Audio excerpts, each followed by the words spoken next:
किच्चारहन्ताणं सिद्धाणं तरणमोगणहराणम् अज्झावैव गाणम् साहूणं चैव सवेसिम्। अरहंत सिद्ध सूरी उपाध्याय साधु सर्व अर्थ के प्रकाशी मांगलिक उपकारी है। तेने को स्वरूप जान रागते भई जो भक्ति काय को न माय स्तुति को उचारी है। धन्य धन्य तुम ही से काज सब आज भय कर जोड़ी बारंबार वंदना हमारी है। मंगल कल्याण सुख ऐसो हम चाहत है। हो मेरी ऐसी दशा जैसी तुम धारी है। हो मेरी ऐसी दशा जैसी तुम धारी है।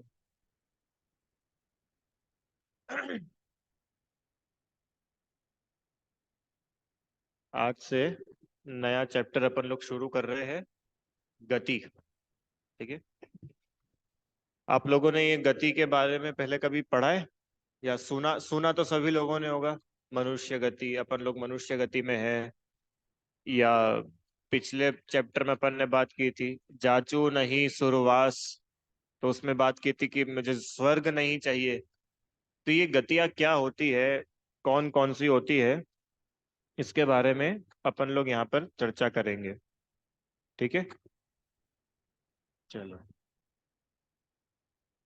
गति किसको बोलते हैं? गति की परिभाषा है जीव की अवस्था विशेष को गति कहते हैं। मतलब कोई भी जीव वो प्रेजेंटली वो किस अवस्था में है, उस अवस्था विशेष को, विशेष मतलब जनरली जीव जो है, जनरल तो वही सभी आत्मा है, पर विशेष रूप से वो आत्मा भी किस रूप में है, किस अवस्था में है, वो उसकी गति कहलाती है। जैसे आप और हम लोग हैं, अपन लोग मनुष्य की अवस्था में है तो अपन कहलाते हैं मनुष्य गति के जीव। चींटी है तो वो भी आत्मा, पर वो तिर्यंच की अवस्था में है। तो जो जीव जिस विशेष अवस्था में होता है वह उसकी गति कहलाती है। ठीक है। ये गतियां कितनी होती है? कि चार होती है। नरक गति, तिर्यंच गति, मनुष्य गति और देव गति। कौन कौन सी अंकल जी? नरक गति, तिर्यंच गति, मनुष्य गति और देव गति। अब ये चारों गतियां क्या क्या होती है वो अपन लोग यहाँ पे पढ़ेंगे।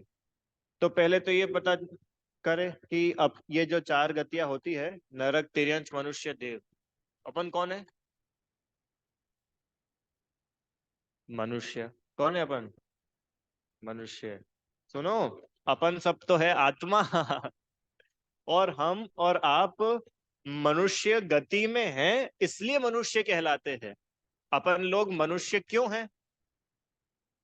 है तो आत्मा, पर अब वो आत्मा की अभी प्रेजेंट अवस्था क्या है कि मनुष्य के शरीर में होने से ये आत्मा, मतलब हम मनुष्य गति के जीव कहलाते हैं। है तो हम सब आत्मा, पर मनुष्य गति में है ना, इसके लिए मनुष्य कहलाते हैं। जो बोलते हैं ना पेड़ है, तो पेड़ की भी हिंसा नहीं करना, क्यों? क्योंकि ये भी जीव है। अपन यूं नहीं बोलते कि पेड़ पेड़ को नहीं काटना क्योंकि ये पेड़ है, या चींटी को नहीं मारना क्योंकि ये चींटी है। उन सब में एक जो सामान्य तत्व है जीव, वो जीव उन सब में है। रक्षा जीव की है। ये जो बाहर दिख रहा है ना, हरा, लंबा, चौड़ा, ये तो शरीर है। ये जो दिख रहा है ये शरीर है मनुष्य का, ये आत्मा नहीं है। इसमें आत्मा रहता है। अब वो आत्मा को पहचानेंगे कैसे कि भाई कहीं पे वो आत्मा मनुष्य के रूप में दिखता है? मनुष्य हो नहीं जाता है। मनुष्य की अवस्था में, उसमें क्या लिखा था? अवस्था विशेष। उस अवस्था में वो दिखता है जीव। उसको पहचानेंगे तो सही ना भाई, कैसे पहचाना जाएगा? क्योंकि भाई अगर मनुष्य की अवस्था में है वो, तो वो मनुष्य गति का जीव कहलाता है। तिर्यंच अवस्था में है तो तिर्यंच गति के कहलाता है। ऐसा। तो अपन लोग कौन है? आत्मा।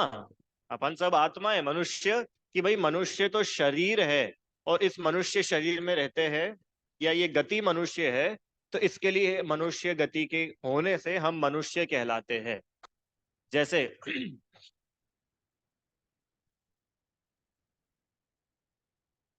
कोई व्यक्ति हो, हम उनको बोलते हैं वकील साहब।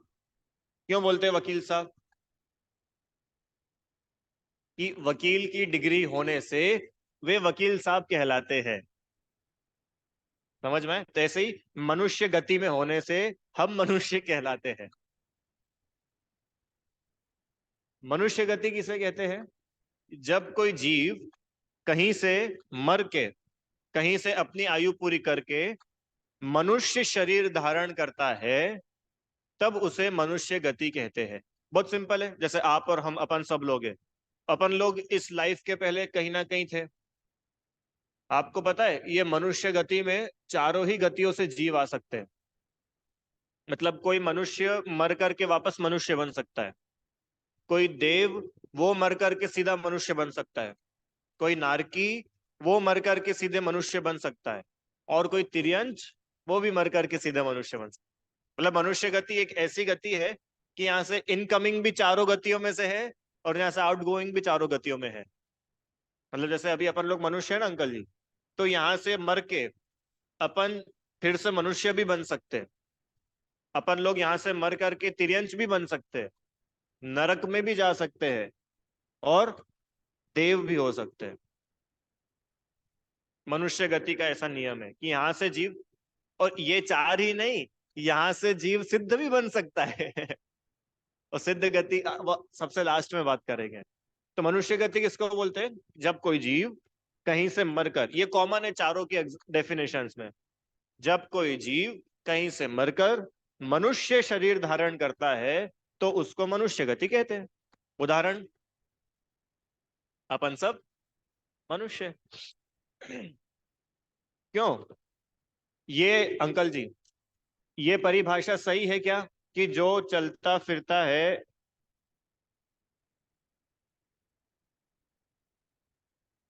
ये परिभाषा सही है क्या कि जो चलता फिरता है वो मनुष्य है? जैसे हम आपसे पूछे मनुष्य किसको बोलते हैं, तो अपन क्या बोलते हैं? जो चलता फिरता है सो मनुष्य। अच्छा, जो खाता पीता है वो मनुष्य है? अभी आत्मा की बात नहीं कर रहे, अभी तो मनुष्य की बात कर रहे हो। मनुष्य मतलब वो दोनों मिला जुला। जो खाता पीता है वो मनुष्य है क्या? जो दौड़ता है, जो देखता है, कि ये सब मनुष्य पने का लक्षण नहीं बन सकता। क्योंकि कितने ही मनुष्य ऐसे हैं जो चलते फिरते नहीं है पर है तो मनुष्य। कितने ही मनुष्य ऐसे हैं जो देखते नहीं है। तो देखने वाला मनुष्य ऐसा नहीं बोल सकता। हाँ, जो मनुष्य है वो देख भी सकते हैं। अंतर समझ में आया? ये साइंस में तो, ये पेड़ पौधों को तो अभी तक तो लिविंग ही नहीं मानते थे। कुछ साल पहले इनको लिविंग ऑर्गेनिज्म मानने लगे। क्योंकि उनके लिए लिविंग मतलब तो वो होता था जो चले फिरे। पहाड़ को तो अभी भी लिविंग नहीं मानता है कोई।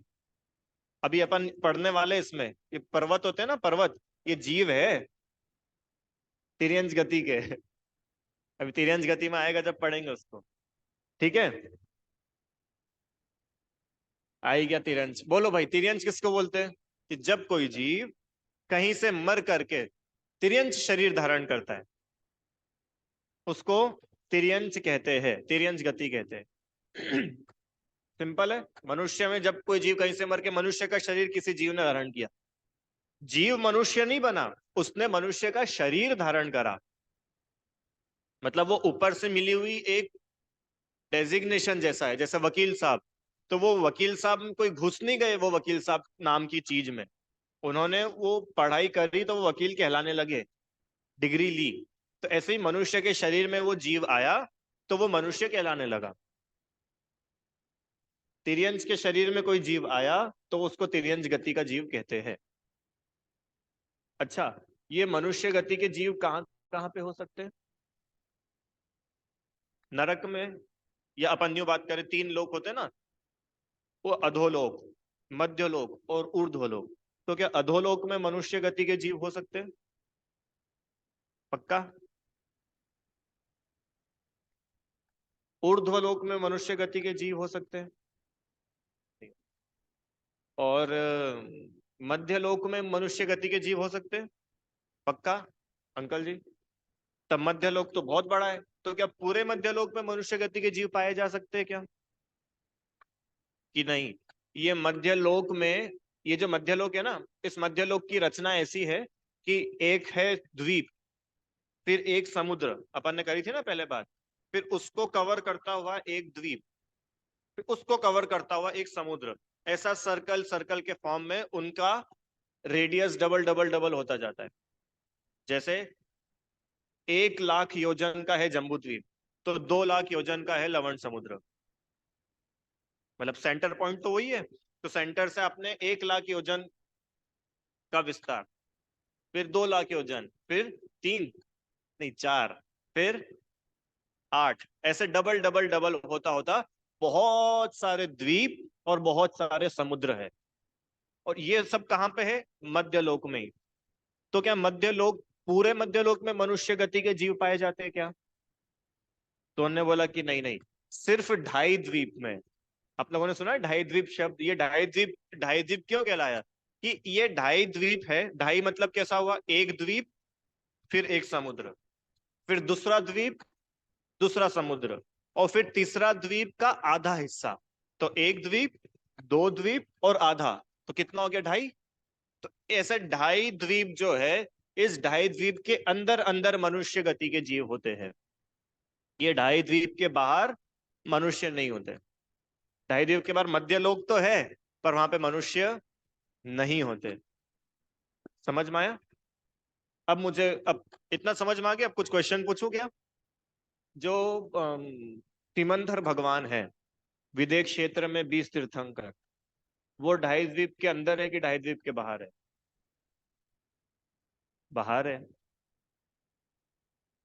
2.5 द्वीप के बाहर है ना विदेह क्षेत्र, तो अंकल जी विदेह क्षेत्र 2.5 द्वीप के अंदर है कि 2.5 द्वीप के बाहर है? बोलो भाई आप लोग, 2.5 द्वीप के अंदर है कि बाहर है विदेह क्षेत्र? अंदर। अंदर। अरे अंदर है ना। अभी तक क्यों? विदेह क्षेत्र में भगवान है, तो भगवान कौन सी गति के जीव है?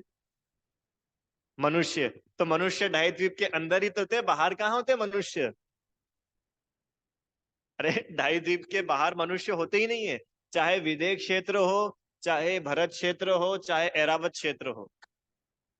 और 2.5 द्वीप भी बहुत बड़ा हो गया। जम्बू द्वीप के अंदर अंदर ही आ जाते ये सब तो। बहुत बड़ा है जम्बू द्वीप, ठीक है। हाँ दीदी। देख क्यों नहीं सकते यूं? बहुत दूर है क्योंकि, इसलिए नहीं देख सकते। हाँ तो देखते ना, आगम की चक्षु से देखते हैं। आप बोल रहे हो कि कोई टेक्नोलॉजी से देख सके ऐसा? इतनी तो देखो साइंस की अभी तक का स्कोप है नहीं, और आगे भी मेरे को लगता नहीं कि इतना स्कोप साइंस का हो जाए कि वो विदेश क्षेत्र तक ट्रेवल कर ले। क्योंकि क्या है, जो रास्ता भी है ना, बहुत सारे, अब ऐसा नहीं कि बिल्कुल सीधा रास्ता है। जैसे कोलंबस ने भी अमेरिका का रास्ता डिस्कवर करा, तो उसको सीधा सीधा थोड़ा ना रास्ता, रोड बनी हुई मिल गई। समुद्र में से देखा कहाँ करा, तो ऐसे विदेश क्षेत्र का मतलब भरत क्षेत्र से विदेश क्षेत्र में ट्रेवल करना है, तो बड़े बड़े पर्वत है, बहुत बड़े बड़े पर्वत, जंगल है, सब है। उनको पार करके वहां पे जीव पहुंचता है। मनुष्य जा जरूर सकता है, पर खुद से चल करके नहीं जा सकता वहां पे। इतनी क्षमता नहीं है। कोई देव वगैरह हो, वो देव किसी मनुष्य को उठा करके वहां पर ले जाए, वो पॉसिबल है। कुंद कुंद आचार्य हुए ना, कुंद कुंद आचार्य को विदेश क्षेत्र लेके चले गए थे देव। सिमंदर भगवान को बिल्कुल ऐसा फेस टू फेस देखा उन्होंने, समो शरण में। कुंद कुंद आचार्य, कुंद कुंद आचार्य हुए ना, कहाँ पे हुए वो? अपने भरत क्षेत्र में। कुंद कुंद आचार्य थे तो मनुष्य गति के ही, तो उनको देव विदेह क्षेत्र लेकर के चले गए थे, उठा करके हाथ में ऐसे। अब वो कहानी उसकी बहुत लंबी है, वो कभी समय मिलेगा तो सुनाएंगे। पोन्नूर एक जगह, पोन्नूर, वहां से गए थे वो विदेश क्षेत्र, चेन्नई के पास में है, वहां से 100-150 किलोमीटर है।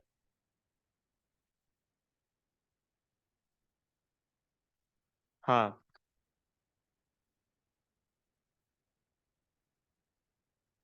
हाँ। इनका प्रश्न है कि जैसे यहाँ पे लिखा है कि कोई जीव कहीं से मर के तिर्यंच शरीर धारण करता है, मनुष्य शरीर धारण करता है, तो ऐसे इन शरीरों के कुछ गुण हैं क्या जिनसे हम इनको पहचान सके? कि ये जो सामान्य से तो गुण अपने को दिखते ही है, मनुष्य का शरीर है तो मनुष्य एक अपने रूप में दिखता है, 2 पैर, 2 हाथ, 2 कान, 2 कान, 2 आंख, ये मनुष्य के शरीर का सामान्य लक्षण है। फिर उसमें स्त्री पुरुष नपुंसक वो अलग भेद बन जाते हैं। अच्छा, तिर्यंच है, तो तिर्यंच तो बहुत वाइड कैटेगरी में होता है, अभी अपन तिर्यंचों के बारे में पढ़ेंगे। तिर्यंच अकेले 4 पैर वाले तिर्यंच नहीं होते, कोई कोई तिर्यंच तो ऐसे भी होते हैं जिनके पैर ही नहीं होते, फिर भी तिर्यंच होते हैं। तो लक्षण नहीं, तो फिर यहाँ पे ऐसे समझेंगे कि ये जो गति है ना, ये गति एक्चुअली एक कर्म है। जैसे अपन 8 कर्म पढ़ते हैं ना, तो 8 कर्म में एक आता है नाम कर्म, अंकल जी। वो नाम कर्म के बहुत सारे टाइप्स है, तो उन नाम कर्म के टाइप्स में से एक टाइप का नाम कर्म है, उसको बोला जाता है गति नाम कर्म। तो उसमें मनुष्य गति नाम कर्म, तिर्यंच गति नाम कर्म, देव गति नाम कर्म और नरक गति नाम कर्म, ऐसे 4 टाइप के वो गति नाम कर्म है। तो जो जीव को जिस गति नाम कर्म का उदय होता है वो उस गति का कहलाता है। और उस जैसे अपने को भी कौन से कर्म का उदय चल रहा है? मनुष्य गति नाम कर्म का, तो हम मनुष्य कहलाते हैं। अब वो मनुष्य गति नाम कर्म से अब उस गति की रिस्पेक्टिवली जैसा जैसा शरीर होता है वैसा उसको शरीर मिलेगा। जैसे वो मान लो मर करके देव का शरीर धारण करा, तो अब उसका शरीर देवों के जैसा होगा, सुंदर, और कोई बीमारियां नहीं, और इस टाइप का शरीर होगा उसका। देवों का नारकी हो गया मानो, तो उसका शरीर नारकियों के जैसा रहेगा, कुरूप रहेगा, बहुत बीमारियां रहेगी, दुख होगा, दर्द होता है, इस प्रकार का शरीर रहता है। तो हर गति के अलग अलग शरीर रहते हैं, समझ में? नहीं, कर्म तो 8 है। कौन कौन से 8 कर्म? ज्ञानावरण, दर्शनावरण, मोहिनी, वेदनी, अंतराय, आयु, नाम, गोत्र। इनमें जो नाम कर्म है, उस नाम कर्म के सब पार्ट्स है।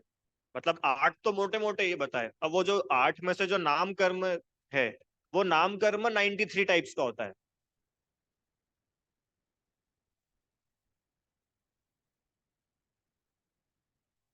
नहीं, नाम कर्म जैसे 8 बनाए अपन ने, ज्ञानावर्णी ऐसे 8 बनाए, मतलब ऐसा समझो सबसे ऊपर लिखा अपन ने कर्म, फिर उसको अपन ने चार्ट को ऐसे 8 बना के 8 नाम लिख दिए।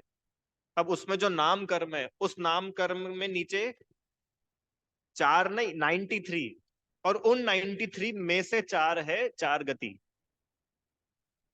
93 टाइप्स के नाम कर्म होते हैं। जैसे तीर्थंकर नाम कर्म के महापुण्य का होता है, तो उन 93 में से एक था तीर्थंकर नाम कर्म। इसमें बहुत सारे होते हैं। अब ये वो कर्म विषय थोड़ा अलग हो जाएगा, फिर भी थोड़ा सा उसको लेते हैं। जैसे होता है ना, किसी का शरीर बहुत सुंदर है और किसी का बहुत खराब है, ये टाइप ऑफ नाम कर्म है। सुंदर शरीर और नाम अलग है उसका। किसी की आवाज बहुत अच्छी है और किसी की आवाज बड़ी खराब है, ये क्यों हुआ? वो नाम कर्म है। सुस्वर और दुस्वर नाम कर्म, उस कर्म का ही नाम ऐसा है। जैसे लता मंगेशकर, उनके क्या था? सुस्वर नाम कर्म का उदय, कि वो बोलती भी थी तो ऐसा लगता था गा रही हो। और कौवे होते, कौवे काव काव काव करते हैं, ये कौवे क्या है? कि दुस्वर नाम कर्म का उदय। तो ये नाम कर्म के 2 टाइप्स हुए, सुस्वर दुस्वर, रिलेटेड टू आवाज। ऐसे रिलेटेड टू शरीर, सुंदर शरीर, दुबला शरीर, मोटा शरीर, गोरा शरीर, काला शरीर, ये जो शरीर जो मिल रहा है ना, ये शरीर पूरी की पूरी नाम कर्म की रचना है। आपके कान का शेप ऐसा ही है, आपकी आंखें किसी की ब्लू होती है, किसी की ग्रे होती है, किसी की ब्राउन होती है, किसी की ब्लैक होती है, ये क्या है? ये नाम कर्म है अलग अलग। उसको वैसे नाम कर्म का उदय है तो उसकी आंखें ऐसी हुई। जैसे शरीरों में देखते हैं ना, अपने बॉडी का कलर टोन क्या रहता है? सांवला। अमेरिका के लोग बिल्कुल गोरे, और अफ्रीका के लोग बिल्कुल काले।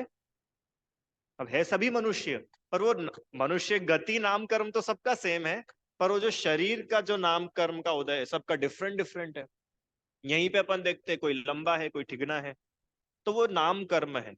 मतलब 8 कर्मों में से जो नाम कर्म है, वो नाम कर्म 93 अलग अलग टाइप्स का है। तो उन 93 में से किसी को किसी का उदय रहता है, किसी को किसी का उदय रहता है, ऐसा। जब कोई जीव कहीं से मर करके तिर्यंच शरीर धारण करता है तो उसको क्या बोलते हैं? तिर्यंच गति। अब मनुष्य तो एक ही टाइप के थे भाई, मनुष्य जो है ऐसे है वैसे है, पर ये जो तिर्यंच है, ये तिर्यंच तो बहुत वैरायटी में पाए जाते हैं। आपको पता है, जो उस दिन आपने प्रश्न किया था ना, 84 लाख योनि, 84 लाख योनिया सुना है अंकल जी शब्द आपने? 84 लाख योनि में ये जीव भटका। मतलब ये जो चारों गतियां है, ये चारों गतियों में 84 लाख टाइप्स की अलग अलग वेराइटीज होती है। तो उन 84 लाख योनियों में से 63 लाख योनियां तो सिर्फ तिर्यंच गति में है। कितना परसेंटेज हो गया होगा? 84 में से 63, मोर देन 80% हो गया होगा ये लगभग। हो गया होगा 80%। सर 84 को याद करो तो 42, 75% के आसपास, 75% तो तिर्यंच भरे पड़े यहाँ पे है। तो कहा हमको तो दिखते ही नहीं है, हमारे तो घर में 5 मेंबर रहते हैं और एक ही रहता है, टॉमी। तो एक ही तो तिर्यंच हुआ, टॉमी अकेला। क्यों? जिसके जो भी रहते हो कि नहीं, वो तो तुमने पाल रखा है, तुम्हारे घर में बहुत सारे तिर्यंच है। अभी मैं प्रश्न पूछूंगा, क्यों आपके घर में कितने तिर्यंच रहते हैं? कि कैसी बात कर रहे हो, हमारे हम तो इंसान हैं, मनुष्य रहते हैं, हम हमारे घर में तिर्यंच क्यों रहेंगे? हमको तिर्यंच बोल रहे हो क्या? कि जितने तुम रहते हो ना, उससे कई गुना ज्यादा जानवर रहते हैं अपने घरों में, तिर्यंच रहते हैं। कौन कौन से तिर्यंच रहते हैं?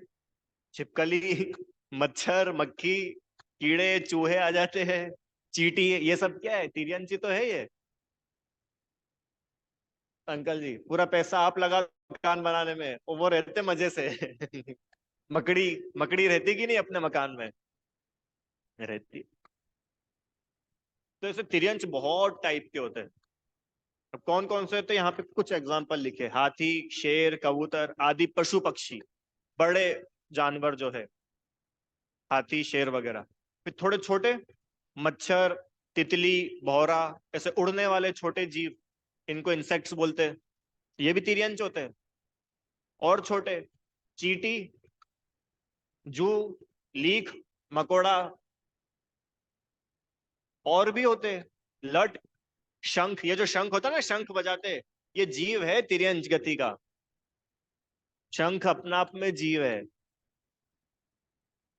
मतलब वो जो दिखता है ना अपने को व्हाइट कलर का, वो पूरा वो उस जीव का शरीर है, और उसके अंदर जीव रहता है, जैसे अपना ये शरीर है। तो वो जो शंख है, वो शंख जो व्हाइट दिखता है, वो उस तिर्यंच गति के जीव का शरीर है। इसलिए शंख बजाने का यहाँ पे अपना निषेध करते हैं ना, अभी इसमें जीव की हिंसा होती है, उसको दुख होता है। और सीप, सीप क्या होता है? नहीं, कैसे मरी अपन कैसे बता सकते हैं? शंख, केकड़ा भले उसमें रहता है, शंख अपने आप में एक जीव है। हाँ, टॉर्टोइस। हाँ नहीं, टॉर्टोइस का तो वो पूरा शरीर का ही उसका पार्ट है, वो जो शेल्फ पर। ये तो बोल रही कि शंख के अंदर केकड़ा रहता है, तो वो जो केकड़ा है वो तो खुद अपने आप में एक डिफरेंट जीव है।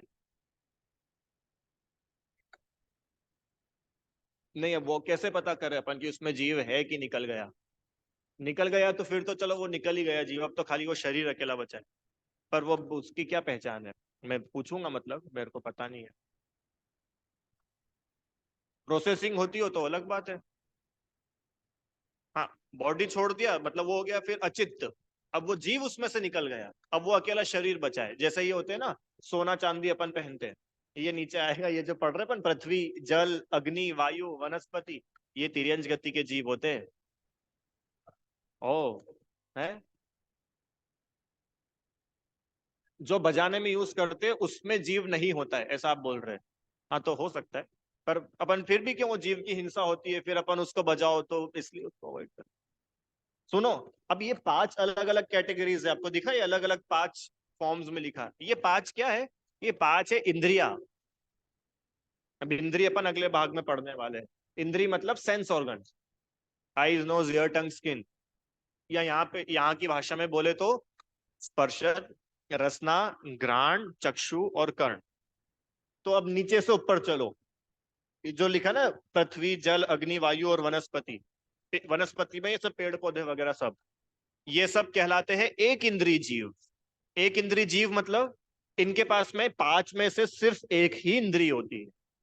अब वो कौन सी एक होती है? कोई सी भी एक कि नहीं, वो उसका क्रम है। एक इंद्रिय है मतलब फर्स्ट वाली ही होगी। स्पर्शन, इनको स्पर्श का सेंस होता है। इनके कान में जाके आप कुछ बोलो, कान ही नहीं है पहली बात तो, मतलब इसके पास जाकर के आप कुछ बोलो और वो सुन ले, ऐसा नहीं है।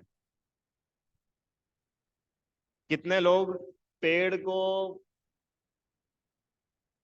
बोलते हैं ना कि भाई पेड़ के पास जाके अच्छी अच्छी बातें करो, तो पेड़ कोई सुनता नहीं है।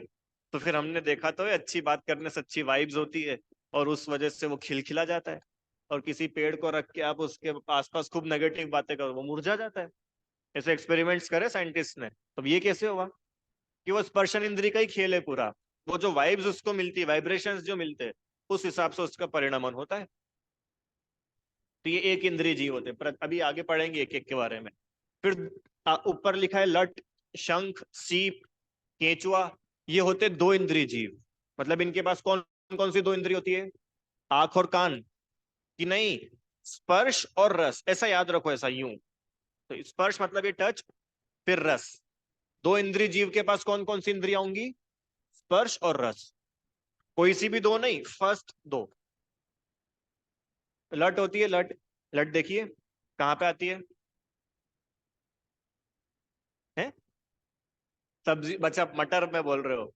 हाँ, हाँ ठीक है, उसमें आती है, सब्जियों में आ जाती है, फलों में आ जाती है।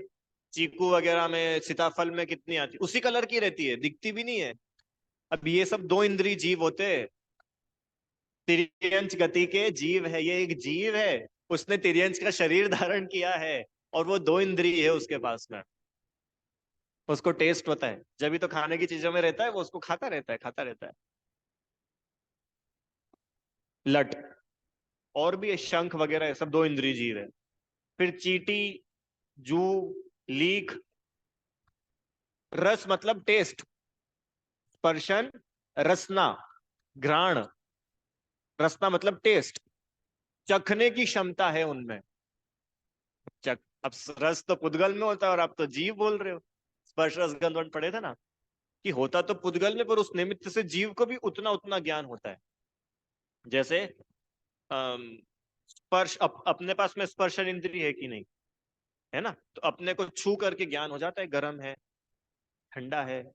हाँ, शरीर का है तो पुद्गल का ही गुण, वो स्पर्श रस गंध वंध। पर वो पुद्गल का होने पर भी, अब जैसे ये कुर्सी, ये टेबल है, ये पुद्गल है, पर इस टेबल को नहीं पता है कि क्या ठंडा होता है और क्या गर्म होता है।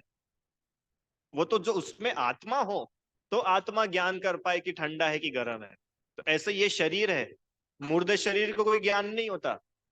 पर वही इस शरीर में जानने वाला जो जीव है, वो हो तो वो फिर वो स्पर्शन का भी ज्ञान करता है, टेस्ट का भी ज्ञान करता है। ऐसे तीन इंद्रिय में क्या बताया? चीटी, जू। जू कहाँ है? सन्मति स्कूल के सामने। अरे वो तो जू है। जू, जू। जू कहाँ होती है? ये बालों में हो जाती है जू। ये जीव है, जीव। और लोग जीव है ना, वो तो दिखती है भाई, चलती फिरती दिखती है वो। लीख, मकोड़ा, ऐसे जो छोटे छोटे जीव होते हैं चलने वाले, धरती पे चलने वाले, ये तीन इंद्रिय जीव कहलाते हैं। ठीक है? कौन कौन सी तीन इंद्रिय होती है इनके पास में? स्पर्शन, रसना और घ्राण। चींटी को देखा ना, सूंघ करके चली जाती है, जहां थोड़ी सी स्मेल आई, चींटी फटाफट पहुंच जाती है वहां पे। तो ये घ्राण इंद्री काम करती है उसकी। आगे, चार इंद्रिय जीव। मच्छर, अब ये जो उड़ने वाले जो इंसेक्ट्स होते हैं, ये सब चार इंद्रिय होते हैं। मच्छर, तितली, भौरा, जुगनू, और क्या क्या होते हैं? ये खटमल वगैरह होते हैं, लाइट के पास में जो कीड़े हो जाते हैं, ये सब चार इंद्रिय जीव होते हैं। उड़ने वाले छोटे इंसेक्ट्स, बड़े बर्ड्स नहीं। चिड़िया वगैरह तो पंच इंद्रिय होती है। उड़ने वाले जो छोटे इंसेक्ट्स होते हैं, वो सब चार इंद्रिय जीव है, सब तिर्यंच। और अंत में मच्छर, चार इंद्रिय जीव। मच्छर कुछ सुनता होगा कि नहीं सुनता होगा? मच्छर को आवाज आती कि नहीं आती है? मच्छर को, बोलो, मच्छर को कुछ आवाज आती है कि नहीं आती है? आती है। अरे नहीं आती है। मच्छर के पास में चार इंद्रियां है ना। तो चार कौन कौन सी होंगी कि शुरू की चार? तो स्पर्श होगा, टेस्ट होगा, स्मेल, और देखने की शक्ति है। सुन नहीं सकता मच्छर। तो आप अगर घर में बातें करो कि चलो मोर्टिन लगा देते हैं और आपकी बातें सुन करके मच्छर भाग जाए तो ऐसा नहीं होगा। हाँ, वो मोर्टिन की जो स्मेल आएगी, उस स्मेल को सुन करके जरूर मर जाएगा वो मच्छर। और अंतिम, हाथी, शेर, कबूतर, कुत्ता, बिल्ली, हिरण, सांप। सांप पंचेंद्रिय होता है? सांप के कान होते हैं क्या? देखे? क्यों, सांप के कान देखे आप लोगों ने? लोग ऐसा बोलते हैं कि वो सपेरा बीन बजाता है तो उसकी वाइब्रेशंस की वजह से सांप उड़ उठ करके ऐसे ऐसे आ जाता है। अरे कान होते हैं सांप के। सांप पंचेंद्रीय जीव होता है। कैसे पता चला? कि एक नियम है कि पंचेंद्रीय जीव ही मर करके स्वर्ग में जाते हैं। एक से लेके चार इंद्री तक के जो जीव है ना, वे मर करके कभी स्वर्ग में नहीं जाते, ना नरक में जाते। तो आपने किसी सांप को देखा है क्या स्वर्ग में जाते हुए? कि हाँ, पार्षद भगवान की कथा में पढ़ा है हमने। नाग और नागिन जो है वो मर के स्वर्ग में गए थे। इसका मतलब वो नाग और नागिन पंचेंद्रिय थे। थे कि नहीं पंचेंद्रिय? तो ऐसे ये पांच अलग अलग प्रकार के जो है तिर्यंच गति में जीव पाए जाते हैं। ठीक है। अब इन जीवों को किस बेसिस पे डिवाइड करा? इंद्रियों के बेसिस पे इनकी ग्रुपिंग करी। चलो आगे बढ़े, यहां तक का क्लियर है? बहुत सरल था। हाँ।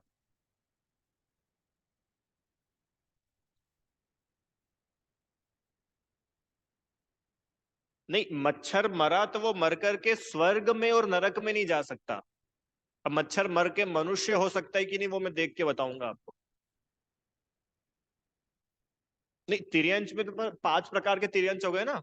अब तिर्यंच में अपन ने तो एक जनरल था कि भाई तिर्यंच गति में से मनुष्य बन सकते हैं। पर कौन सा तिर्यंच मनुष्य बनने के कैपेबल? हाँ, हाथी मर के चारों गतियों में जा सकता है, नरक में भी जा सकता है। कौन लोग? तो ये परिणाम तो होते हैं ना इनके। भाव होते हैं तो उन भावों के अकॉर्डिंग कर्म बंद होता है। देव नहीं बन सकते, देव तो पंचेंद्रीय तिर्यंची बनेगा। वो या पंचेंद्रीय मनुष्य। मनुष्य तो पंचेंद्रीय होते। ये इंद्रियों का विभाजन ही सिर्फ इसमें है, तिर्यंच गति में। जो देव होते हैं ना, देव सब पंचेंद्रिय होते हैं। नारकी के सारे पांचों इंद्रिय होती है। मनुष्यों के भी पांचों होती है। अभी जो तिर्यंच है, जो 84 लाख में से 63 लाख योनियां है, वो 63 लाख योनि के जीव पांच इंद्रियों में अलग अलग अलग पाए जाते हैं।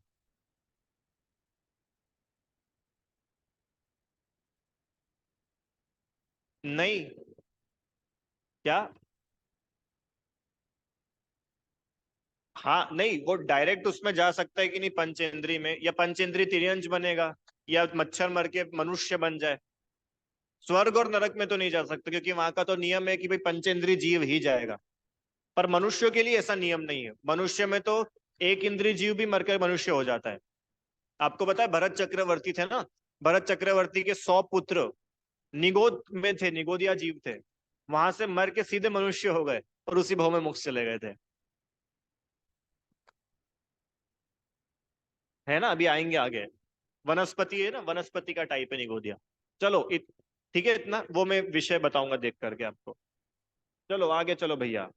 अब ये जो एक इंद्रिय जीव है, एक इंद्रिय मतलब सबसे लास्ट में जो अपन ने देखे थे, ये एक इंद्रिय जीव पांच टाइप्स के होते हैं। आपको समझ में आ रही है अभी क्रोनोलॉजी क्या चली? सबसे पहले गति, चार गति आती।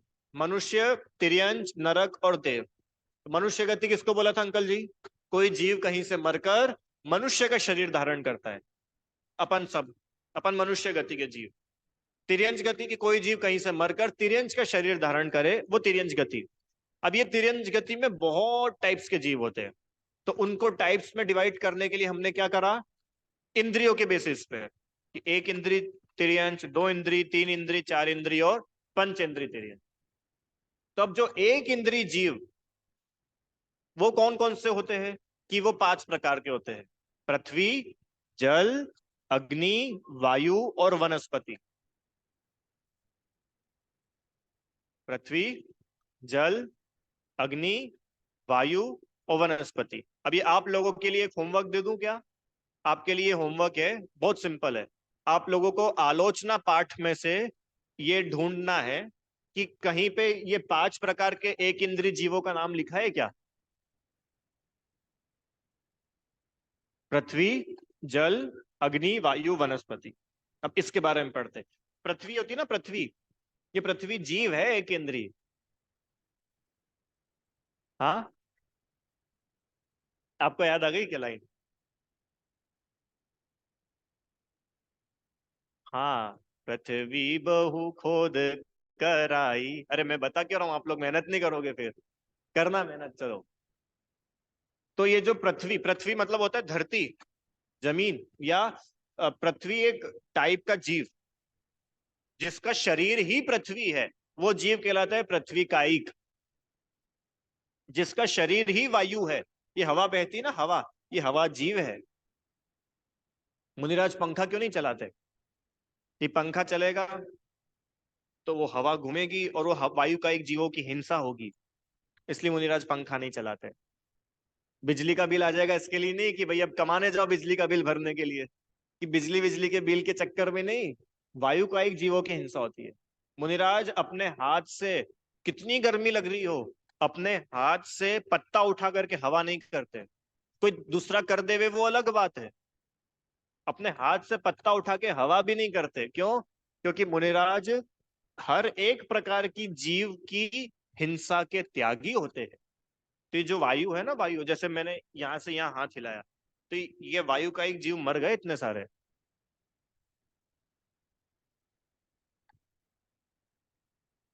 नहीं, पृथ्वी जो है, पृथ्वी तो वो शरीर है, उसमें जीव है। जैसे अपन ने पानी की बात नहीं की थी, पानी छान करके पीना, तो एक तो ये है कि पानी में बहुत सारे जीव रहते हैं, और पानी को छानो तो वो वाले सारे जीव बच जाएंगे। और एक पानी खुद ही एक जीव है, मतलब वो जो दिख रहा है ना आपको ब्लू कलर का, वो उसका शरीर है।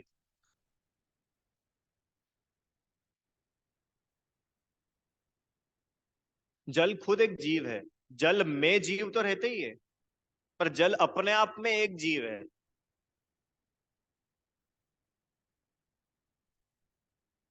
नहीं, वो एक जीव नहीं, वो तो बहुत छोटी छोटी तो बूंदे होती है। नहीं, सब मिलके नहीं, सब एक एक अलग अलग जीव होते हैं। सब मिलके अपन कैसे बनाएंगे कि एक मग्गा भर के एक जीव है? हाँ, बहुत सारे जीव है, एक इंद्रिय जीव बहुत है। छानने के बाद भी वो एक इंद्रिय जीव तो है उसमें। तो अब क्या करे साहब, पानी छाने की नहीं, कि भैया वो जो बड़े जीव थे ना उन सब की तो रक्षा करो। और वो एक इंद्रिय जीव जो है, फिर उसकी भी विधि है कि उस पानी को ऐसा नहीं पिया जाता, उसको प्रासुक किया जाता है। तो प्रासुक करने से क्या होता है कि अब वो पानी अचित्त हो गया है, अब उसमें एक इंद्रिय जीव भी नहीं रहा। गर्म करते हैं। अब वो क्वेश्चन कि भाई तुमने पी के नहीं मारा, तुमने तो उबाल करके मार दिया उन जीवों को। है। चरणान योग में, मोक्ष में प्रकाशक जी में लिखा, पंडित टोडरमल जी ने बहुत गजब लिखा। करणानियोग के अनुसार चरणानियोग का आचरण नहीं होता है। आपको बताए, अवधि ज्ञानी मुनिराज होते हैं। अवधि ज्ञान मतलब इतना सूक्ष्म ज्ञान कि मैं यहां से बैठे बैठे ये जान सकता हूं कि ये जो टाइल्स है ना, इस टाइल्स में कितने जीव चल रहे हैं। मिट्टी है, उस मिट्टी में कितने सारे जीव कीड़े मकोड़े हैं, अवधि ज्ञान से सब जान सकते हैं। तो मुनिराज जब विहार करते हैं तब अपने अवधि ज्ञान का प्रयोग नहीं करते हैं, लिखा उन्होंने। क्योंकि करणान योग के हिसाब से अगर आप देखेंगे तो ये पूरे, जैसे बोले ना कि भाई तब तो तुम सांस भी मत लो, क्यों? क्योंकि अब इसमें भी वायु का एक जीव मर गए। कितने लोग फिर इसको ऐसा गलत इंटर, भैया जैनियों के यहाँ तो भाई सांस लेना भी गुनाह है। कि हाँ बिल्कुल गुनाह है, हमारे तो शरीर में रहना ही गुनाह है, इसलिए तो हमारे भगवान शरीर का त्याग करके सिद्ध हो जाते हैं। समझ में आया? तो फिर क्या करें हम, सांस वास सब क्यों? आपको हिंसा का त्याग करना है तो एक काम करो, आप सांस भी रोक लो, हिलो भी मत, क्योंकि हिलोगे तो भी जीव मर जाएंगे। तो क्या करना है अपने को, बिल्कुल स्टेचू हो जाओ, ताक बाक कर लो। तो इससे क्या होगा कि इससे ये होगा कि वो एक इंद्रिय जीव तो फिर भी मरेंगे, और ये जो पंच इंद्रिय जीव है ना, ये खुद मर जाएगा, सुसाइड हो जाएगा। भाई साहब, आप सांस नहीं लोगे तो सुसाइड नहीं हो जाएगा? तो आपने तो खुद का ही घात कर दिया। तो इसका उपाय क्या है?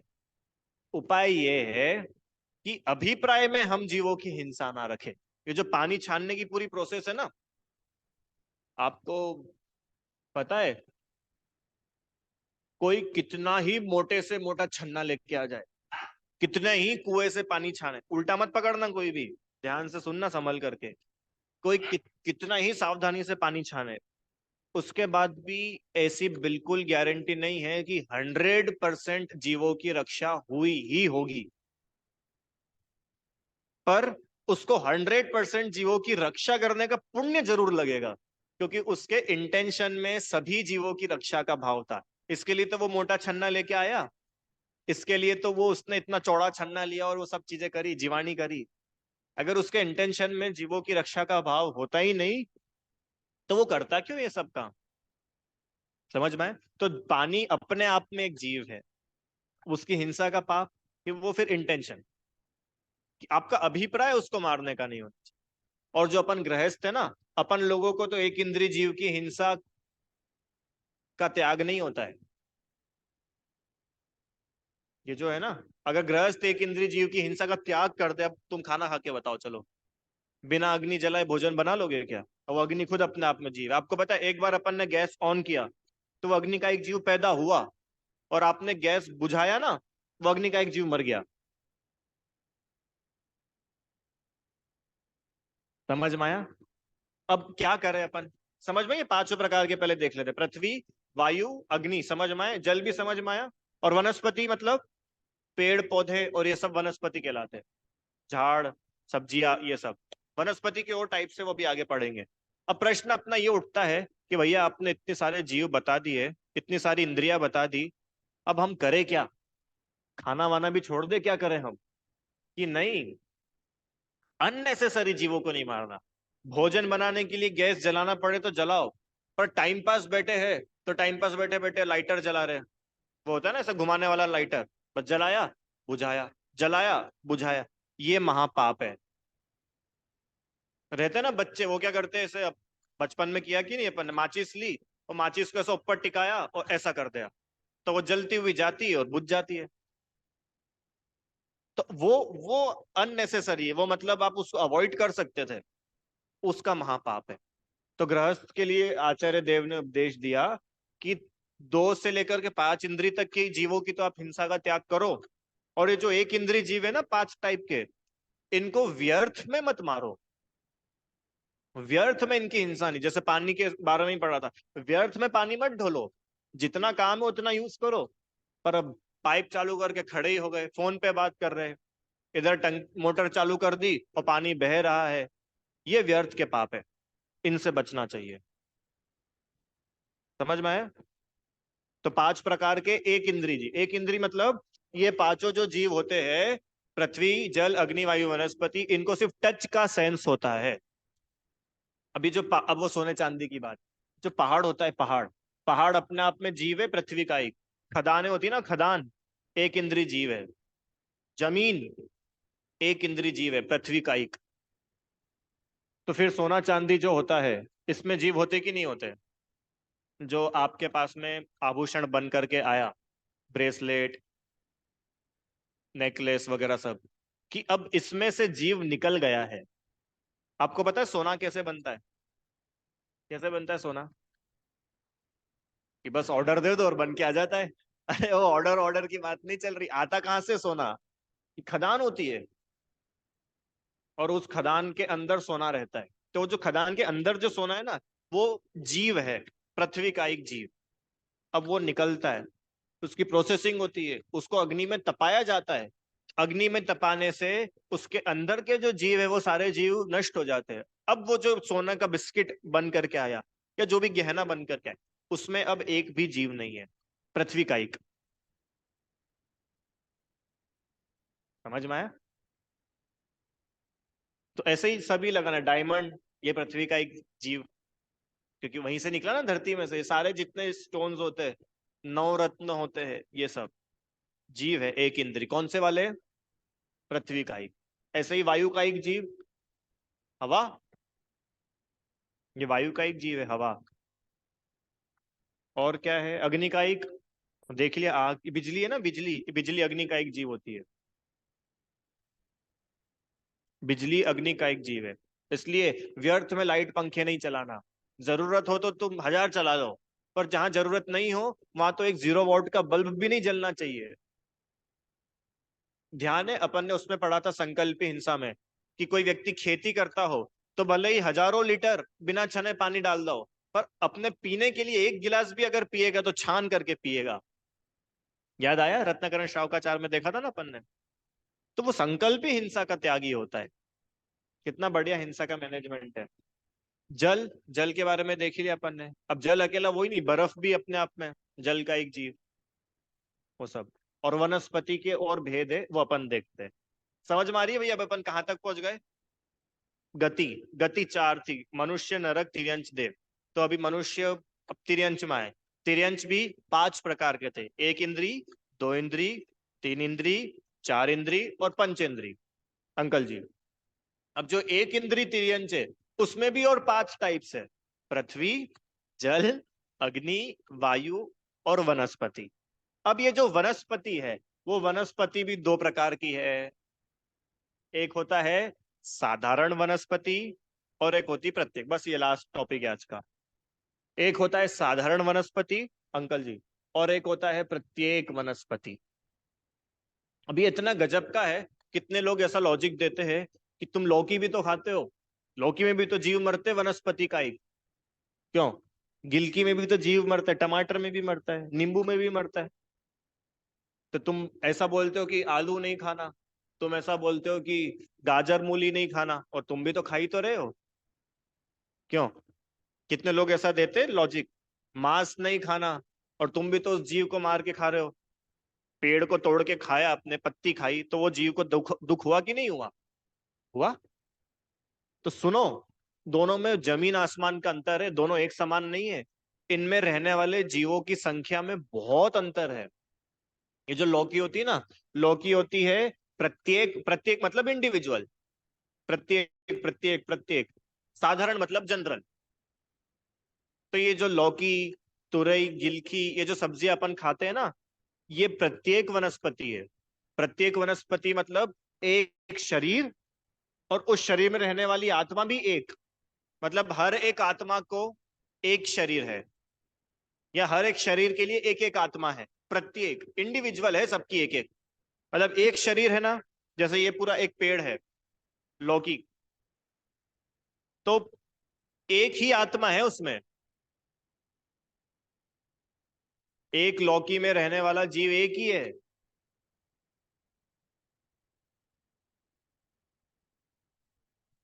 ये मैं बताऊंगा पूछ के, मेरे को ही पढ़ाते पढ़ाते आया। पढ़ा तो था, पहले भूल गया मैं। इनका प्रश्न है कि भाई वो लौकी का जो एक फल है, मतलब एक लौकी जो है इंडिविजुअल, वो उसमें एक जीव है, कि लौकी का जो पौधा है, पूरी बेल चल रही है, उसमें पूरा वो एक जीव है? किसी को पता हो तो बता दो, नहीं तो अपन कल चर्चा करेंगे इसकी। समझ में आए? तो लौकी वगैरह ये सब चीजें।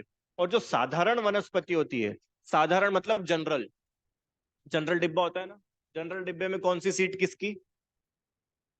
वहां तो डब्बा में भले ही हो 70 लोगों की कैपेसिटी, और उसमें तो 700 भी बैठ जाए तो कम है।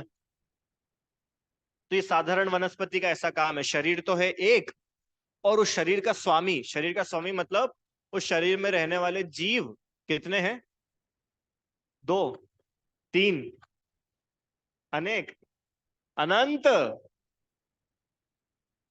अब अंतर समझ में आया? कितना बड़ा अंतर है, कि एक लौकी मैंने खाई ना छिल करके, तो वहां तो एक ही जीव मरा। और एक आलू अगर मैंने छिल करके खाया, उसमें अनंतों जीव मर गए। इतना बड़ा अंतर है। समझ में आ रहा है कुछ? जीवों की हिंसा कितनी कम और कितनी ज्यादा है।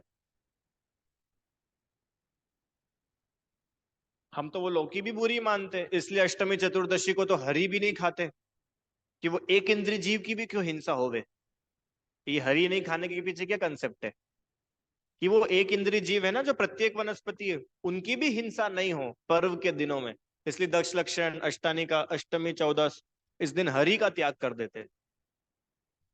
समझ में है? हाँ तो साधारण वनस्पति मतलब, अब ये जो निगोद जो बात की थी ना कि निगोद काय में आता है, तो निगोद एक इंद्री तिर्यंच, और उस एक इंद्री में भी वनस्पति, और उस वनस्पति में भी साधारण वनस्पति का टाइप है निगोद। समझ में आया? तो आलू में निगोदिया जीव होते हैं, लौकी निगोदिया जीव नहीं है। आलू में ढेर सारे जीव होते हैं। आपको पता है गोमट सार जी में गाथा लिखी आचार्य नेमी चंद्र सिद्धांत चक्रवर्ती देव ने। पता है क्या गाथा है? उन्होंने ऐसा लिखा, मैं वो कल गाथा बताऊंगा आपको, कि एक साधारण वनस्पति, या अभी यहाँ की टर्म्स में अपन बात करें तो आलू, अदरक, लहसुन, प्याज, मूली, गाजर, शकरकंद, और क्या क्या होता है, बीट रूट, और लगा लेना। इसकी एक नोक, सुई होती है ना सुई, वो सुई को आप उसमें चुभाओ, पूरी अंदर तक मत डालो, सिर्फ उसका टिप उस सुई पे, उस सुई की टिप उस आलू पर लगे, साधारण वनस्पति पर लगे, और उसको बाहर निकाल लो। अब उस टिप के ऊपर कितने आलू का अंश आया होगा? इन आंखों से तो अपने को दिखे भी नहीं, उतने से उस आलू के अंश में आज तक जितने सिद्ध हो गए हैं, अभी जितने सिद्ध हो रहे हैं, और भविष्य में अनंत काल तक जितने भी सिद्ध होने वाले हैं, उन सब से भी अनंत गुना ज्यादा जीव उतने से आलू के एक कण में होते हैं। इसलिए आलू, प्याज आदि के त्याग देने पर बल दिया जाता है कि भैया इसमें बहुत ज्यादा हिंसा है, बहुत हिंसा है। और ये आचार्यों की गाथा है, मतलब वो इमोशनल वाले त्याग नहीं होते कि भाई जैन है तो आलू नहीं खाते। क्यों नहीं खाते ये समझो, बहुत जीवों की हिंसा होती है। देखो, अगर आप में से कोई आलू आदि खाते भी हो ना, और इसको सुनने के बाद थोड़ा परिणाम हुआ हो कि अपने को नहीं खाना चाहिए और छोड़ नहीं सके, तो उसका मैनेजमेंट करना कि भाई हम पूरे महीने भर रोज रोज आलू खाते हैं, तो अब से हम कोशिश करेंगे कि 25 दिन खाएंगे, 5 दिन नहीं खाएंगे। तो उस 5 दिन के पाप से अपन बचे कि नहीं बचे? क्यों? और एक बार अपन ने आलू की चिप्स खाई, तो वो उतने ही जीव मरे होंगे एक कण के बराबर। कितने जीव मर जाते हैं? और ये सारे जीव अपन मारते हैं, तो इसका अपने को फल मिलेगा कि नहीं मिलेगा? अंकल जी, आप जीवों की हिंसा करोगे और आपको बर्खास्त कर दिया जाए, बाइज्जत बरी कर दिया जाए, ऐसी पॉसिबिलिटी है कुछ? तो नहीं।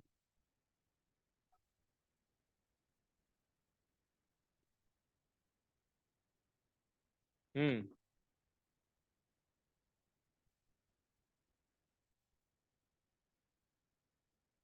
नहीं तो जितना आपने त्याग किया है, उतने का आपको पाप का बंध नहीं होगा, और जितने का आपने त्याग नहीं किया है, वो तो नहीं खाते हुए भी हो ही रहा है। तो फिर भैया वो त्याग नियम तो हमसे टूट जाते हैं, हमने तो बहुत बार ऐसे नियम लिए हैं। तो इसलिए तो हम बोल रहे कि आप नियम मत लो, पहले आप अभ्यास करो। अभ्यास करो ना, कोई दिक्कत नहीं। पर इसमें सच्ची में बहुत जीवों की हिंसा होती है। मतलब आलू की सब्जी बनने तक तो बहुत दूर की बात है, वो आलू जब बाजार से लेकर के आए और उसको छीला ना, छीलते पता नहीं, मेरे तो आज तक छुआ भी नहीं है। छीला, चलो छीलते तो है ही, छिलका तो उतारते होंगे। वो छीलने में ही वो सारे जीव छिला के मर जाते हैं, और फिर उनकी स्लाइसेस बनाना तो अलग, और फिर वो तेल में तलाना तो अलग, और चिप्स बनना तो अलग। और पता है निगोदिया जीवों का क्या कंसेप्ट है? ये ध्यान से सुनना, कि भैया वो तो हमने एक बार चला दिया तो मर ही गए होंगे, कि नहीं, ये कंटिन्यू पैदा होते रहते हैं। जैसे लौकी होती ना, निखिल, लौकी में तो क्या है कि अपन ने लौकी निकाली, तो वो जो जीव था वो मर गया एक, अब उसमें नया जीव पैदा नहीं होगा। पर ये आलू आदि जो ये साधारण वनस्पति है, इनमें तो कंटिन्यू जीव पैदा होते रहते, चाहे तुम उसको बॉईल कर लो, चाहे तुम उसको काट दो, तुम छील दो, तल दो, छोटे छोटे चॉप पीस कर दो उसके, कुछ भी कर दो, कंटिन्यू जीव पैदा होते हैं उसमें। इसलिए तो वो निगोदिया को अलग कैटेगरी में डाला कि भैया तुम तो किसी से मैच ही नहीं हो रहे हो, तुमको तो अलग ही डालना पड़ेगा, तुम तो पैदा होए जा रहे हो। हाँ,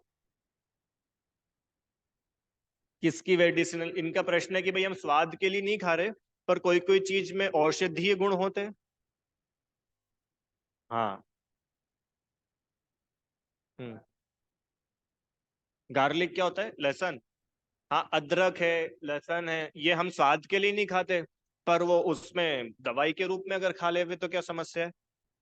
प्रश्न समझ में आए? इसका उत्तर कल देंगे आपको, आज समय हो गया। अरे, खाते हो कि नहीं? कि हम ऐसे स्वाद के लिए नहीं खा रहे, पर अब डॉक्टर बोल रहा है कि भाई ये सब खाओ, बाजार की अभक्ष दवाइयाँ खाओ, इससे तो हम वो खा लेते हैं, क्या दिक्कत है? ये कल बात करेंगे अपन इस। चलो अभी वापस जल्दी से विषय पे आते हैं। एक शॉर्ट रिवीजन कर ले। समझ में आया? साधारण वनस्पति ऐसी वनस्पति का एक जीव जो शरीर तो एक है। अब वो आलू, आलू शरीर तो एक है वो, पर उसमें कोई एक जीव नहीं रहता कि भाई हमने वो आलू को जड़ से अलग कर दिया सो वो एक जीव मर गया। अनंत अनंत अनंत अनंत अनंत अनंत जीव रहते हैं। इसलिए उसको बोला साधारण वनस्पति, कि शरीर तो एक और उसमें रहते जीव कितने हैं? अनंत जीव। और जो लौकी आदि जो दूसरी सब्जियां है, मतलब सब लगा लेना इसमें, लौकी, तो जितने फल होते हैं, आम, तरबूज, कद्दू, और क्या क्या होता है, खरबूजा, जो भी ये सब वनस्पतियां होती है, ये सब होती है प्रत्येक वनस्पति, मतलब एक शरीर, और उसमें रहने वाला जीव भी एक। हिंसा तो उसमें भी हमेशा नहीं बोल रहे कि आलू में हिंसा है और इसमें हिंसा नहीं है। अंतर यह है कि आलू में बहुत हिंसा है, आलू मतलब सभी लगा लेना, साधारण वनस्पति, और प्रत्येक वनस्पति में बहुत कम हिंसा है। मतलब आप ये देखो, हाँ, अरे मतलब कितना बड़ा डिफरेंस है। पूरा का पूरा समुद्र है आपके सामने, पैसिफिक ओशन, और उस पैसिफिक ओशन में से आपने एक बूंद निकाल करके इधर अलग खड़ी कर दी, तो अब वो एक बूंद और वो पूरा का पूरा समुद्र, अंतर समझ में आ रहा है कुछ? क्यों? एक बूंद और पूरा का पूरा समुद्र, ये अंतर है, एक प्रत्येक वनस्पति और वो साधारण वनस्पति। इसके लिए इन चीजों का त्याग, बोलते ना जैनी, तो कम से कम इन चीजों का त्यागी हो ही सही। क्यों? कि भाई आपके चित्त में दया ही नहीं है, एक एक बार में अनंत अनंत जीवों को उबाले जा रहे हो। तुम क्या अहिंसा परमो धर्म बोल रहे हो? तो तुम क्या महावीर की संतान अपने को बोल? उन महावीर भगवान ने तो अहिंसा परमो धर्म का उपदेश दिया, प्रत्येक जीव भगवान है, भगवान बनने की क्षमता रखता है, ऐसा उपदेश दिया, और हम तो उन जीवों को काट काट के, मार के, उबाल के खाए जा रहे हैं। तो ऐसा जीव तो अभी जैनी कहलाने की पात्रता भी नहीं रखता है। देखो अपन यूं नहीं बोल रहे कि भाई कल तुम, हो जाता है ऐसा, बच्चे होते हैं ना, बच्चे, यहाँ तक तो चलो ठीक है कि भाई जैन आलू नहीं खाता। अब पाठशालाओं में क्या होता है, छोटे छोटे बच्चे होते हैं, इनको तो राइम्स के साथ पढ़ाना होता है तो क्या पढ़ा था? आलू जो खाते हैं वो बन जाते भालू ठीक है, पढ़ाई की नहीं आपने? क्यों? जो आलू खाता है वो बन जाता है भालू। तो एक बच्चा घर गया लौट करके और बोला, पापा आप तो भालू बनोगे तो पापा ने बोला, क्यों भैया, क्यों भालू बनेंगे? क्योंकि हमको पाठशाला में बताया था जो आलू खाता है वो भालू बनेगा। कि वो बनेंगे कि नहीं बनेंगे वो तो अलग बात है, पर अपन अपने अपने लेवल पर विचार करें कि कोई अच्छी गति में तो कोई नहीं चला जाएगा। इतने पाप करने के बाद में हम उम्मीद करें कि हम स्वर्गवासी हो जावे, नहीं हो पाओगे। कल बात की थी ना, अरे हम तो वो भूदरदास जी के और भगवान के भक्त है, फॉलोअर्स है, उनके रास्ते पे चलने वाले, जो भगवान से क्या मांग रहे हैं? जाचू नहीं सुरवास। तो हम तो कितनी बड़ी बात कर रहे हैं। तो एक तरफ तो आप उतनी ऊंची बात कर रहे हो, और एक तरफ तो आप ऐसे काम करते हो। इसलिए आचार्य उपदेश देते हैं कि भाई साधारण वनस्पतियां जो है, ऐसे इन साधारण वनस्पति में महाहिंसा होती है, बहुत जीवों का घात होता है। और देखो, पाप वो जीवों के घात का नहीं है, पाप है उस राग का। मतलब वो राग कितना ज्यादा होगा कि एक राग तो है कि भाई मैंने एक जीव को मारा और एक लोकी बना के खा ली, और एक राग तो है कि मैं अनंत अनंत को मार रहा हूं और खाए जा रहा हूँ।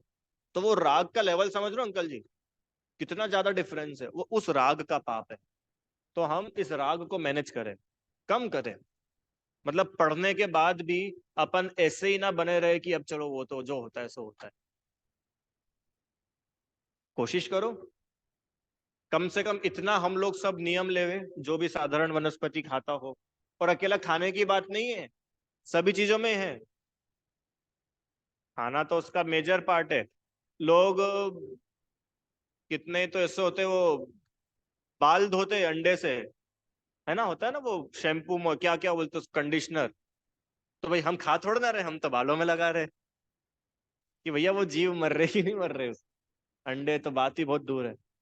तो अपन लोग कम से कम अष्टमी चतुर्दशी, या अष्टमी चतुर्दशी भी मत करो चलो आप तो, संडे, नहीं नहीं संडे को तो हमको बाहर खाने जाना होता है। तो भाई तुम्हारी इच्छा, जो पसंद का दिन है उस एक दिन, पर फिर वो एक दिन ऐसा त्याग करना कि अब तो कोई सामने ला करके दुनिया भर का सामान भी रख दे, और भूख ऐसी लग रही हो कि नहीं खाए तो मर भी जाए, तो मरने की कीमत पे भी नहीं खाएंगे उस एक दिन। तो इतनी दृढ़ता अपने में होनी चाहिए। समझ में आया कि नहीं आया? ठीक है, तो इस प्रकार से अपन ने आज जो है वनस्पति, काय का भेद था वनस्पति, एक इंद्री काय का भेद था, तिर्यंज गति। ऐसे तिर्यंज गति तक की शॉर्ट में, बहुत शॉर्ट में चर्चा हुई। अभी तो कुछ पढ़ा ही नहीं अपन ने, अभी तो अपन ने सिर्फ टाइप्स देखे। इसकी चर्चा अपन और विशेष रूप से करेंगे छह ढाला में। छह ढाला की जो पहली ढाल है उसमें चारों गतियों का वर्णन है, चारों गतियों के दुखों का वर्णन है, वो उसमें पढ़ेंगे। अब कल अपन जो है नरक गति और स्वर्ग देव गति, इन दो गतियों की चर्चा करेंगे। फ्लो चार्ट गतियों का वो तो दे देंगे, वो कल दिखा देंगे आपको। ठीक है, और प्रश्न क्या क्या थे अपने को कल क्या सॉल्व करना है? हाँ अष्ट प्रत्याहार वो तो अभी बताता हूँ, और लौकी वाला। ठीक है, एक ही प्रश्न था और एक और था ना? हाँ अंतर है ना।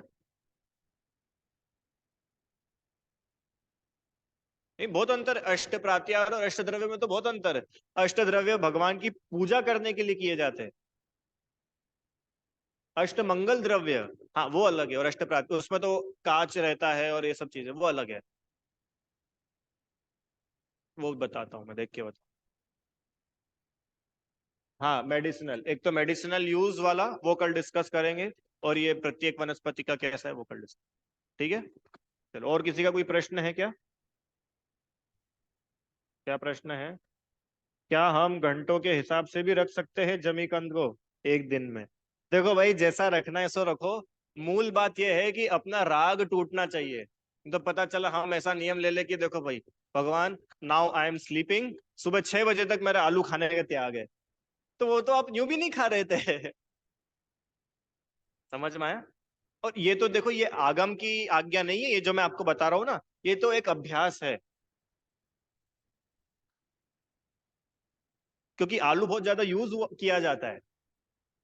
हाँ तो सब में बराबर ही, अकेला आलू में नहीं है। जितने जमीकंद है, चाहे वो अदरक हो, चाहे प्याज, चाहे आलू, चाहे गाजर, चाहे मूली, चाहे शकरकंद, और जो जो भी होते हैं, सब में उतने ही उतने जीव होते हैं। कुछ भी नहीं है ऐसा, सब में बराबर है। अब वो कहने के लिए इसलिए कह देते क्योंकि प्याज तो तुम किसी किसी चीज में ही खाते होंगे, आलू तो हर कहीं खा लेते हैं, इसलिए बोलते कि भैया उसको तो छोड़ो तुम, क्योंकि वो बहुत ज्यादा खाया जाता है। चिप्स हो 100 आलू की, सब्जी हो 100 आलू की, सब में तो आलू डल जाता है। समोसा हो, कचौरी हो, में डल जाता है। इसके लिए बोला कि उसका बहुत ज्यादा यूज होता है, उसको कम करने के लिए कहा जाता है। बाकी सब में एक जैसे जीव होते हैं साधारण होने से। ठीक है, तो घंटे के हिसाब से नियम लेवे कि नहीं लेवे? घंटे के हिसाब से लेना, और ऐसा लेना सुबह 6 बजे से लेकर के शाम को 6 बजे तक हम नहीं खाएंगे। और बाकी रात्रि भोजन का तो आपका त्याग होगा ही, ऐसा मैं मानता हूँ। तो 12 घंटे का आपका त्याग हो जाएगा। ठीक है, देखो अपने को गलियां नहीं निकालनी है, अपने को जो जो राग है ना, राग, उस राग को तोड़ना है। क्यों? मैं भैया मेरा पानी पीने का त्याग है, कब तक? कि जब तक प्यास नहीं लगे। तो क्या त्याग किया तुमने को? कौन बिना प्यास के पानी पीता है? समझ में आया ना अंकल जी? कोई वैल्यू थोड़ी इन नियमों की कि जब तक हम खाएंगे नहीं तब तक के लिए त्याग है। तो हर कोई का तो यूं ही त्याग रहे, तो तुमने क्या नया करा उसमें? बिना खाए कौन खा लेता है? खाते टाइम ही खाया जाता है ना। ये ऐसे नियमों की कोई वैल्यू नहीं है, तो अपने मन को संतुष्टि देने वाली बातें है। और हम अपने आप को अच्छा फील कराते रहना चाहते हैं, हम भी कुछ नियम कर रहे हैं। कुछ भी नियम नहीं हो रहा है इसमें, मान के चलो। क्यों नहीं हो रहा है? क्योंकि आपका राग तो वहीं का वहीं बैठा हुआ है ना, बिल्कुल सुरक्षित। और हमको तो उस राग का इलाज करना है। हमको आलू आलू नहीं छुड़ाने हैं, हमको तो राग छुड़ाना है। आगे जाके तो लौकी भी छुड़ाएंगे ना। अकेली आलू की थोड़ी बात कर रहे तुमसे। अरे अष्टमी हरि का भी त्याग हुआ। मुनिराज उपवास करते, क्यों करते उपवास? की वो एक इंद्रिय जीव में भी कहीं ना कहीं तो वो हिंसा हो रही कि नहीं हो रही? ठीक है। होमवर्क क्या दिया था? आलोचना पाठ में से आपको एक इंद्रिय जो 5 प्रकार के जीव है, त्रस जीव, स्थावर जीव, इन स्थावर जीवों के नाम बता। हे जिनवाणी भारती तो ही जपू दिन रैन, जो तेरी शरणा गए सो पावे सुख चैन। जा वाणी के ज्ञान से सूझे लोकालोक, सो वाणी मस्तक नमो सदा देत हूँ ढोक।